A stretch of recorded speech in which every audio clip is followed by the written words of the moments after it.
بھلا تم کو ان لوگوں کے حالات کی خبر نہیں پہنچی جو تم سے پہلے تھے، یعنی نوح اور عاد اور سمود کی قوم اور جو ان کے بعد تھے، جن کا علم اللہ کے سوا کسی کو نہیں۔ جب ان کے پاس ان کے پیغمبر نشانیاں لے کر آئے تو انہوں نے اپنے ہاتھ ان کے منہوں پر رکھ دیے کہ خاموش رہو، اور کہنے لگے کہ ہم تو تمہاری رسالت کو تسلیم نہیں کرتے،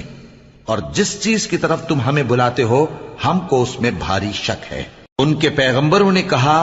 کیا تم کو اللہ کے بارے میں شک ہے جو آسمانوں اور زمین کا پیدا کرنے والا ہے؟ وہ تمہیں اس لیے بلاتا ہے کہ تمہارے گناہ بخشے اور ایک مدت مقرر تک تم کو مہلت دے۔ وہ بولے